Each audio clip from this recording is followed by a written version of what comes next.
Alrighty. Welcome to the Australian Calabrese Cultural Association program, Calabrese, which is a program where we have discussions and conversations with members of our community who tell us about their experiences and, to the extent that they can remember, their parents' experiences.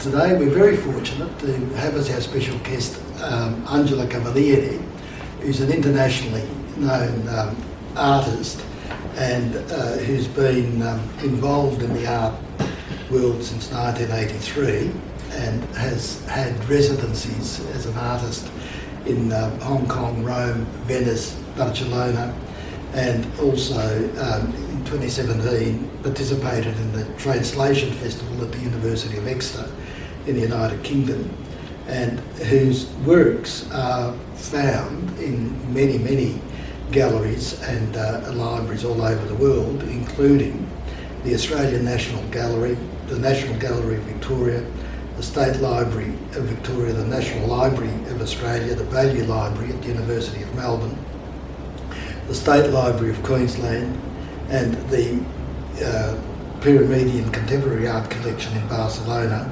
and the Musée d'Art and History at Geneva. She's received a number of prizes, including the Libris Artist Book Award in 2016 and a Creative Fellowship at the State Library of Victoria in 2012. And we're now in her studio, which is in Owen Street, Brunswick. And welcome, Angela, and thank you very much for taking the time to have a conversation with us.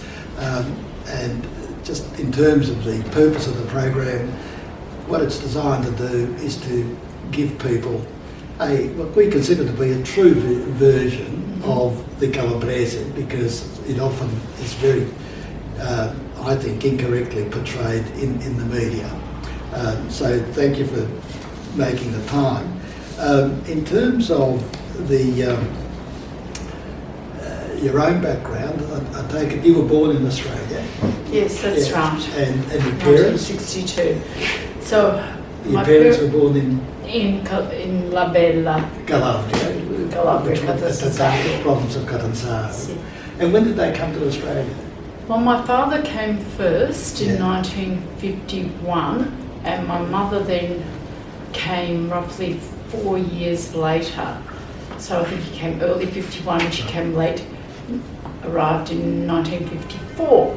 And the funny story is my brother arrived at 4 years old and never met his father because he left my mother pregnant, and about 2 days after he got onto the boat, the Hellenic Prince, he got a telegram on the boat that he's had a son.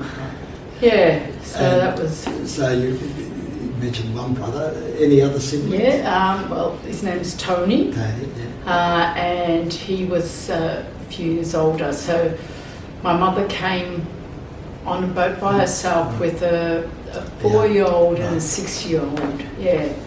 And so they're quite older than you. You were born in Australia. Yeah, I was born in 1962. After that. Yeah. What do your brothers do? Well, one of them's retired now. Well, they're both retired, but they used to do like, what's an electrician, and the other one did a bit of everything, and then he settled in Phillip Island and opened up a couple of shops, clothing shops, and lived there. And he's retired in Phillip Island, that's it? Basically, but he travels a lot. Yeah. So they're all in Melbourne, Victoria. Right. Yeah. And what sort of work did your dad do in Australia? Well, basically, I think that he was a labourer, he worked for the railways, and when they had holidays, he'd go fruit picking. And do other work. Basically, the same as all the other migrants that came here. Yeah. And my mum tells the story that one of her first jobs was in a pasta factory in Johnson Street, and then she worked for over 15 years in Rowntree's chocolate factory, which was good for me, in Camberfield. Right. But yeah, so they bought like a lot of American suburbs. Yeah. That their Yeah. first house they bought was in Abbotsford, Right, along and then along they the moved out to the railway. bigger blocks and Well, the newer I think building. Coburg, Yeah. and then finally Faulkner, and then we ended up in Pascoe Vale. Yeah, yeah. And as I understand it, you're also the cousin of Pat Rocker and, Yes, and yeah. Lucky Rocker. And Phil, And Phil, yeah, and- all them, and, and their And sisters. as I understand it, your mother and Pat's mother were sisters, is it? No. My father, Oh, your father. Giovanni, Mm. was Pat's mother's sister, Oh, okay, that's good. Yeah. Because, as you know, and I Lucky think she was older. right. He was Well, I like, don't know. I hear some stories because there Yeah. was, I think, 8 or 9 of them. Yeah. And I hear these stories that my father was spooked by his older Because he was sisters, including Pat's mother, because he was the first boy. Oh, well, Yes. lucky man. Yeah, I think they had 3 daughters, Yeah. and then Yeah. a man came Yeah. along. Yeah. Oh, well, one of the first Yeah. men. And your cousin Lucky Rock, he's an internationally known silversmith and goldsmith Yeah, as well. that's So right. there's Yeah. a creative bent, one could say, Yes, yes. within the family, because I think you say that there were other people that are also involved in the arts within the family. Yes, I in different arts, probably writing and theatre, but I've lost touch with a lot Yeah. of my second cousins, Yeah. and I mainly keep in touch with my first cousins. Yeah, that often happens, unfortunately. And the other thing that interests me is, again, education Mhm. and migrants. And some of the difficulties, obviously, the migrants had because of language difficulties, Yeah. and with the influence or effect that this had on their children. Now, in terms of education, I know that you studied art, but what's your educational background? Okay, well, I basically got up to, in those days they called it HSC, Yeah. and I nearly failed everything but art. Right. I got even Italian, I Yeah. got 57 because I think I spoke dialect in an oral exam, and got a low mark for English, but I got a very high mark, 90, so I just got through, and then I was interviewed at the Victorian College of the Arts, which was independent at that time of universities, and they accepted me. So I applied for RMIT, Caulfield, and the VCA, and I got into the Victorian College of the Arts. So my parents, of course, wanted me to become a school teacher, Yeah. and I tricked them because I said, I'm going to go do an arts course and become an art teacher, and then I'll do my Tibet after, but I never did that. But I take it that they encouraged you to get an education. They did encourage me. I don't know if they really wanted me to go down the art No. path, Yeah. but they thought, as I said, that they thought I would be a teacher. But yeah, they did want me. They wanted all of us to have an education, but my brothers, I think, they enjoyed using their hands and doing trades. Well, that's good. Yeah. That's a good choice. And in terms of art, were you interested in art as a child? Yes, I was interested in arts as a child, but in a strange way, because we didn't have art books. My parents never took me to an art gallery, but I remember going to one of our cousins, and they had this botanic encyclopedia, and I remember just looking at all these lovely pictures in there of Rome and the Trevi Fountain and Michelangelo and Italian artists, and then I remember seeing A Lust for Life with Kirk Douglas and Anthony Quinn, and I started crying. My parents go, "Ma che fa? Piange? With this piange?" And so then I thought, I just identified Right. with the arts and visually identified. And I was telling you before that we didn't grow up with books because my father was illiterate, and my mother, when I say we didn't grow up with books, not that they didn't buy us books, it wasn't part of the culture. It's not like they're going to read me a bedtime story with a picture. They would orally tell me a story. My mother had 1 year of education, by the way. And so I think what I believe happened was that you visualise the images and you use your imagination to visualise, because you don't have the pictures. So I think it does help your creative process. Yeah, and look, I think that's a very valid point in the sense that in terms of history, a lot of the Calabrian history is oral history. Yes. For the reason that a lot of them didn't have an education. And that is very connected to art, because if you look at the Indigenous history here in Australia, yes, I was going it's to mention also that, oral. Yes. And that explains a lot of their art, which they produce. Yes. And I'd like to hear you say, you imagine, when you're talking, then you can't look at the picture, you've got to have something in your mind which you create. Yes, and which comes from a text. Yeah. And it doesn't have to be a written text. Yeah. It can be, so I've made work based on music, storytelling, and expressions that I remember my father telling me, even 2 words. Like I remember him saying, quattro pagine, like the expression, nostra storia quattro pagine.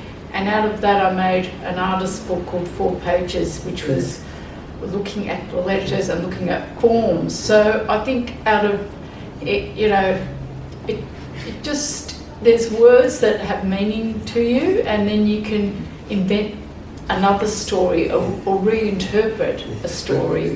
Even the phrase quattro pagine, that would have had a definite meaning for your father as well. What was that meaning? Well, a few pages, it's like... Don't carry on. It's a few pages, life's about, there's our stories that consist of a few pages of our lives type of thing, because a lot of these phrases, you don't need the whole sentence, you just need a couple of words. Like he used to say to me, saying, how are things or whatever, meglio così si muore, which is dialect, megliore di così si muore, better than this you did, And I used to love these expressions, and I thought that they were part of the culture and how I grew up, and which was very strange for me, being 17 years old before the first time I went to Calabria, and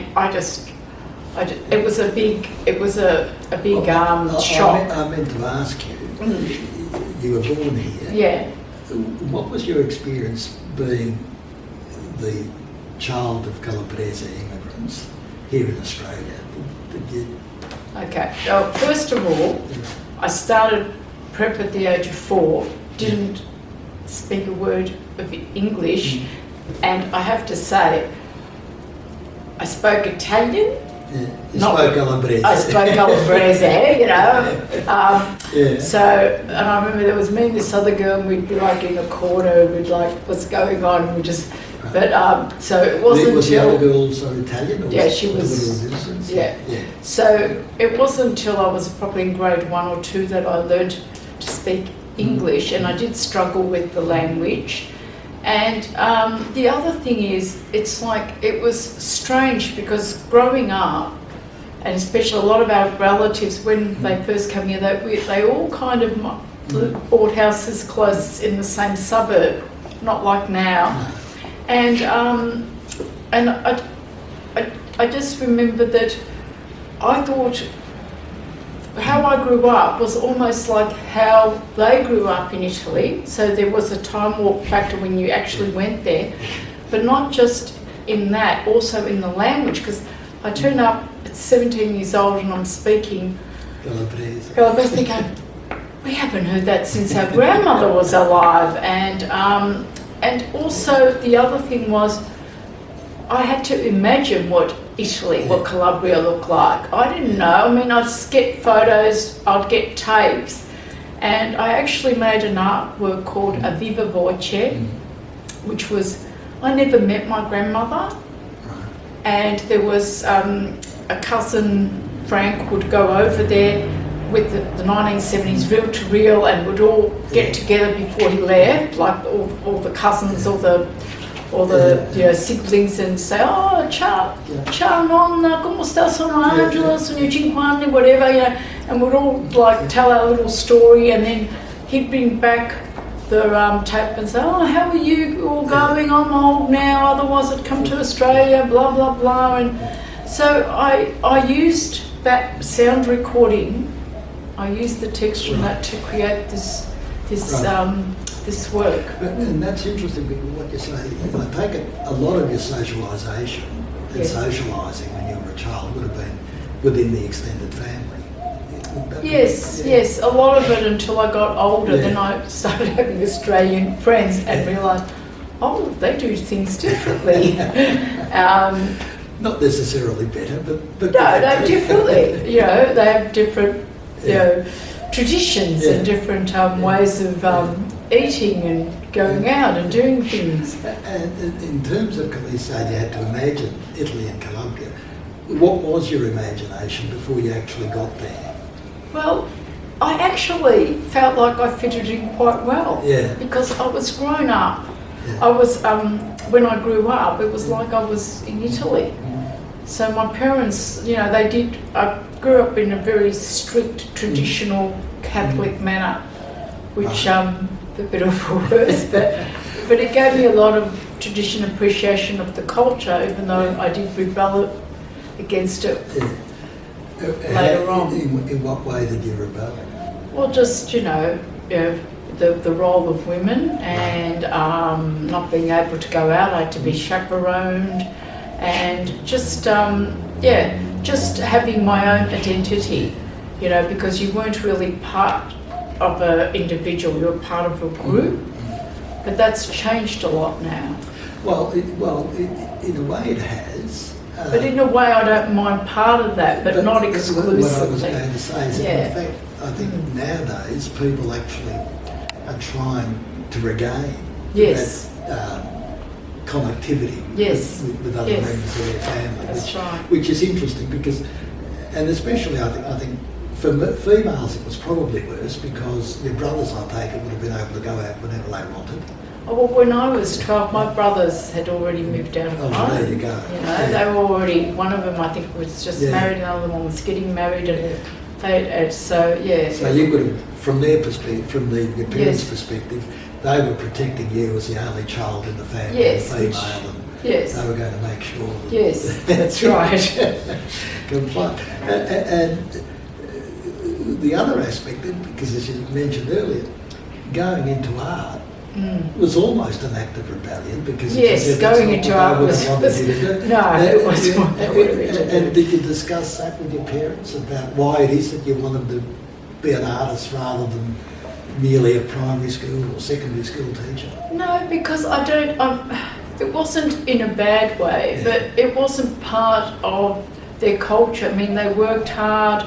It was like art didn't put bread on the table type of thing. But I did have a school teacher neighbours next door, an Indian couple, and I spoke to them, and they were encouraging me, saying, "Oh, this is you should keep your art going." And my year 11 and year 12 school teacher, Rita Medici, she was really encouraging. She was a young girl straight out of teachers college but studied arts, and she was really encouraging, saying, you should go and make art, and I said, I'm going to become a school teacher. She goes, well, why don't you go to art school? Oh, is that what you do? I was very naive. No one told me what to do to make art, and I think if it wasn't for my art teacher and my neighbours, and then I said, my parents will kill me if I tell them I want to be an artist. He goes, oh, well, you don't tell them you're going to be an artist, you tell them you're going to be an art teacher. So that's why I said we tricked them. And I think you've hit there on another one of the issues that faced a lot of immigrants. As your parents obviously wanted you to be educated. Yes. Really, they didn't have any idea about the educational system in Australia. No. And that would have been, in a way, a handicap for you because unlike others who were streamed into whatever particular channel they wanted to follow, as you say, you had to discover it yourself. Yes. But conversely, I would have thought that added to your strengths because it's something that you wanted to do rather than something that Well, you were guided into. once they gave up on me and realised that I was going to pursue being an artist, because I've been in this studio for 25 years, and I pretty much walked out of art school in 1983. So I was doing art before that, and have set up studios and travel a lot, residencies overseas. But I do have to say later on when they did, realise that, that's what she's doing, they became proud of me, and they did start telling their friends I was an artist. And my mother, God bless her, because both my parents have passed, she was one of my best assistances. I make these big works. I used to have someone helping me, physically, and my mum would come in and help, and everyone in the studio would love her because she'd bring all this food and be part of the studio complex. I thought once you started winning prizes, that would have been a very great justification in their eyes. That happened that didn't happen straight away though. I think 10 years I tried to enter prizes and I kept getting rejections. It happened a lot later, A lot of your work connects language, doesn't it? It is about language and storytelling. And what that's prompted you very... go into that area? Well, I just think to me, stories. I grew up with stories, and the thing that I was attracted to was language and storytelling, and visualising a story and making it into an artwork. So story is art is storytelling, text is imagery, and there are some of your works hanging. These are some different and periods. all of them incorporate the words, obviously. And I think one of them relates to Dante. Yeah, the one behind me relates to Dante's. I had a residency for 3 months in Rome, at the British School of Rome, and I was privileged to get a special pass to go to the Vatican Library and Archives with some British scholars, and the first thing I wanted to see was Botticelli's illustrated version of Dante's Divine Comedy, in particular Inferno. And when I've always loved Dante and grew up with I haven't never read it, from start to finish, but just what it stood for, and just even you can just pick up any part of the book, of his 3 books, and it's just it's storytelling. It's visual. You create the story of people burning there and people getting stuck in the whirlwind of lovers. So I wanted to use this text, and I needed to find a structure. So the structure I chose was the domes, ironically, the wonderful dome and architecture of Rome. And at the time there was a scholar there from Melbourne University who was taking a course, David Marshall, and in architecture, and he was talking about Borromini and Bernini competing with architecture, and he said, come along. So I went along to the lecturers, and I just loved the whole thing about Rome as a city of architecture, but also Rome as a written city, because it's got inscriptions everywhere, it's got stories, it's got its own story to tell. So that was my my Rome. And this particular one, Yeah. if you could, what are the words that inspired you in relation to that one? Hang on, I have to. Now, I think I used probably the first word, come quel che con lina affamante, because it's the original Tuscan dialect. So this would have been from the first verse of the Inferno, and it's fragmented. This is in scriptures from the church domes. Right. So the inscriptions of the domes embedded in the Dante's text of his Inferno. You can read like for del villaggio alla riva. Yes, so it's his. So I chose the original Tuscan dialect rather than the Italian. That's good. And you're also a resident in Hong Kong.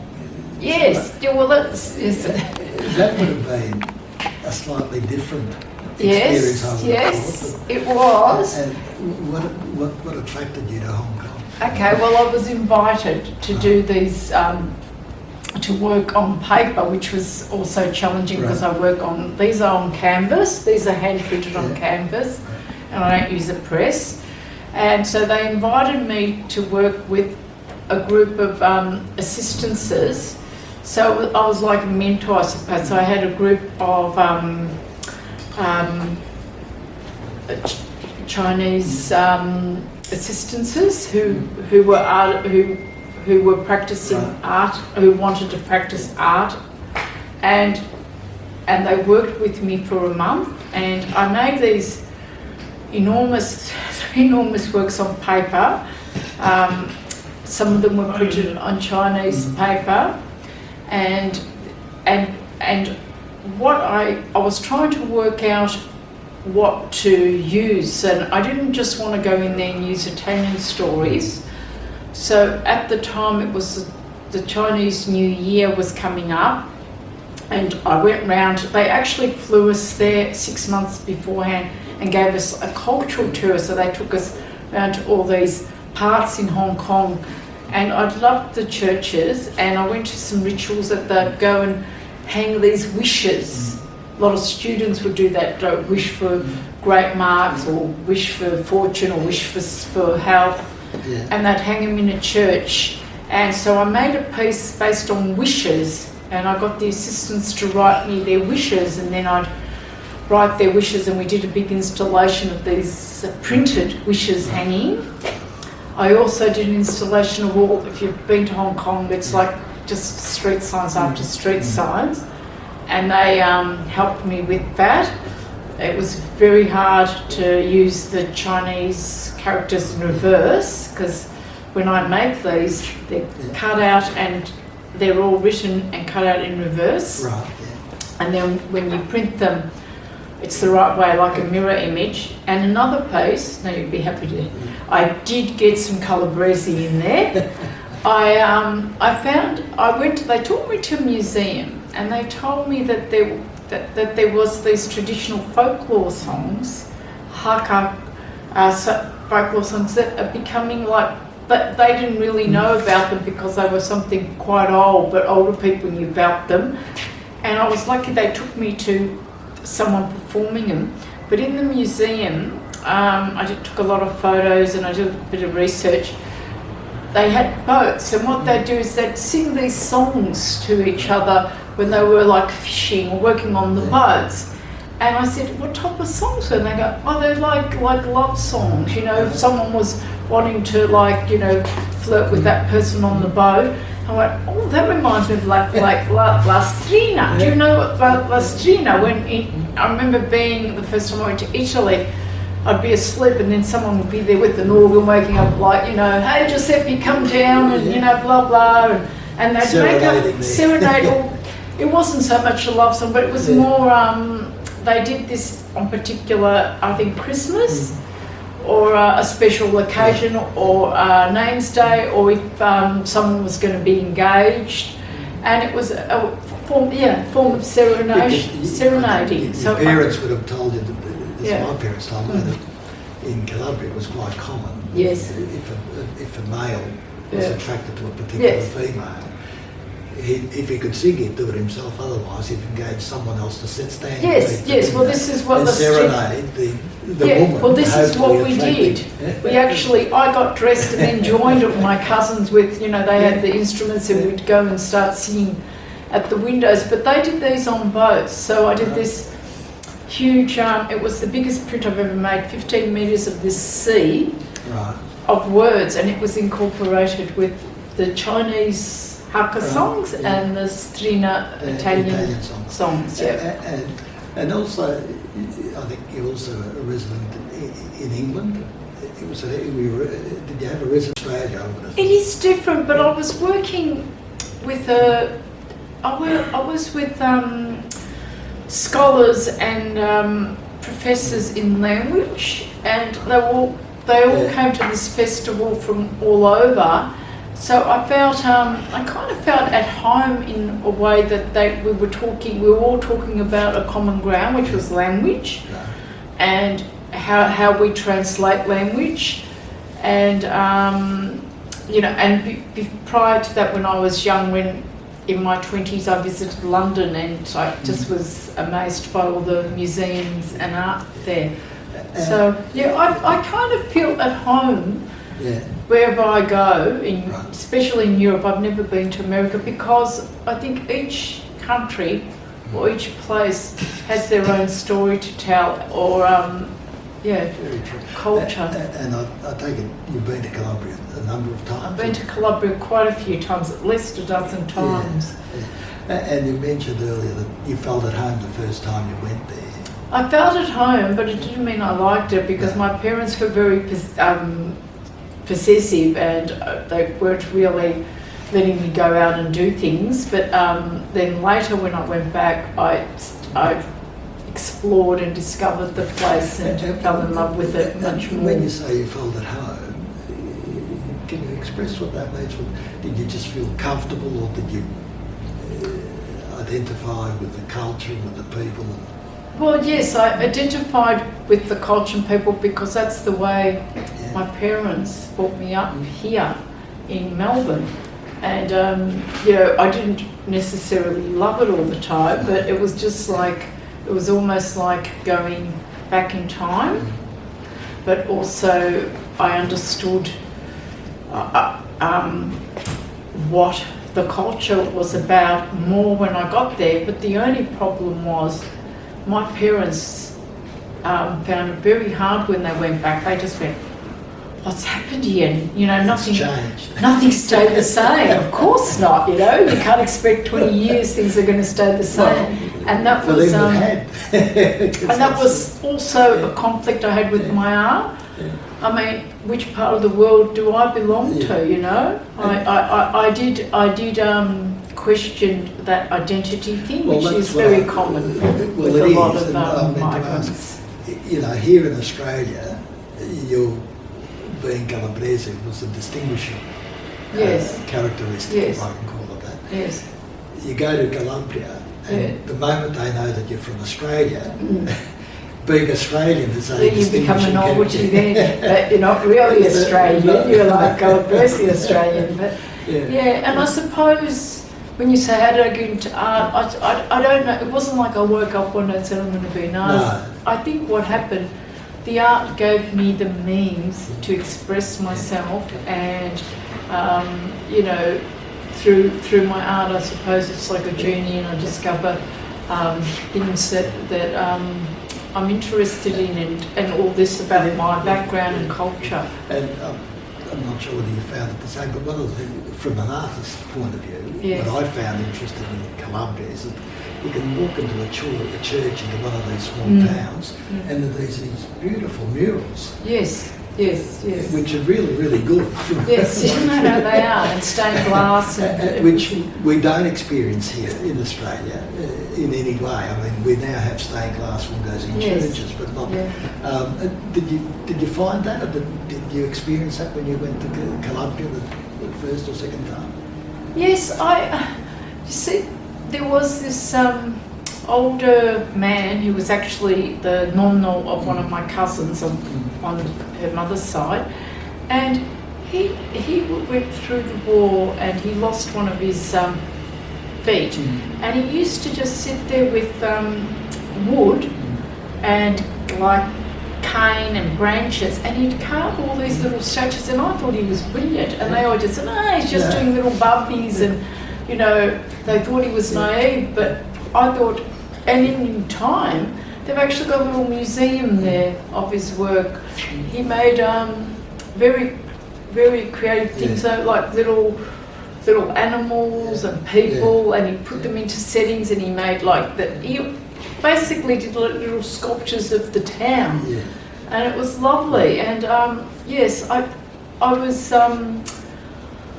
I think with Calabria, when going back to the village, because it's quite small, I think the population was only 300, La Bella, is that it's not so much called art, but it's part of their culture, that it just presents himself in a way, not necessarily in an art form, but in even cooking, winemaking, they're festas, they're presepios,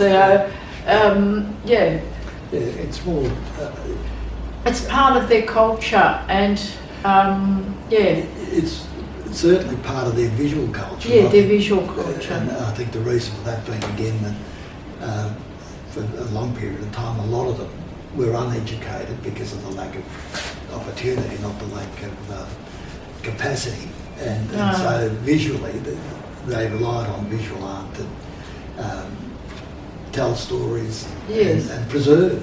And this is the thing with my grandmother. My grandmother was illiterate, so that's why the recordings came about, which we later digitised, So not seeing my grandmother, but hearing her voice. So I think the oral and the hearing is very important in a lot of migrant stories and, Aboriginal culture and a lot of cultures, not just ours. And it's also interesting when you said that art was a means by which you could be yourself. Yes. Which I think is, we all go through that, and we all need to find some outlet that really identifies us. And you're quite right, I don't think it's possible to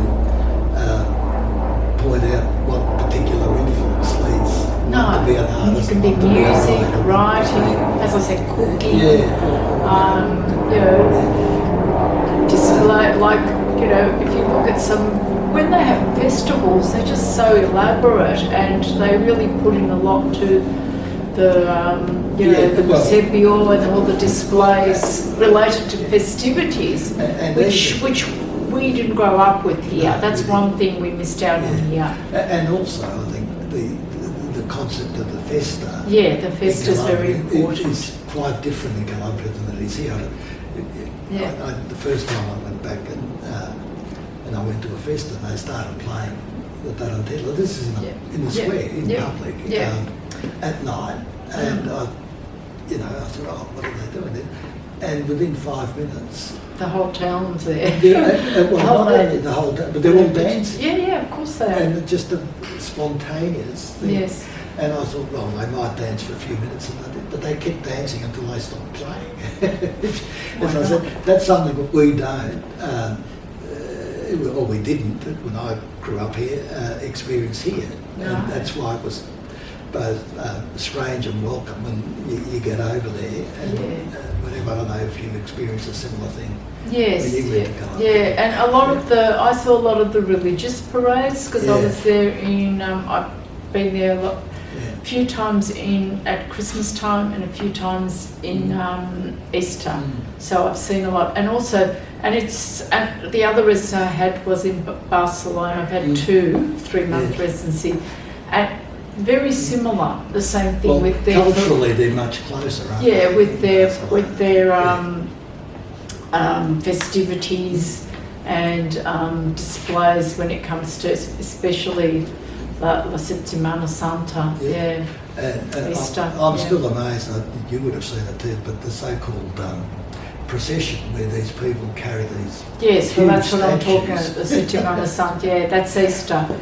And they do, but they're different every day. I went to one in Madrid, and every day they'd wear different colours, so to the day he was condemned, the day he was put on the cross, the day he was written, and what amazed me, and I saw this in Italy too, is young kids would be there, and they'd be crying, Christ, they'll be crying and holding candles and really singing like heartfelt and feeling sorrow, and that really moved me, because we just went to church and we sung hymns, but this was like being part of a procession, part of a group, Yeah, and that's a very ancient thing Yes, as well. Because yes. what's interesting, I think most religions have similar sort of practices, and I don't know if you've seen videos, for example, of the Muslims who go Yes. to the pilgrimage to Yes. Medina, and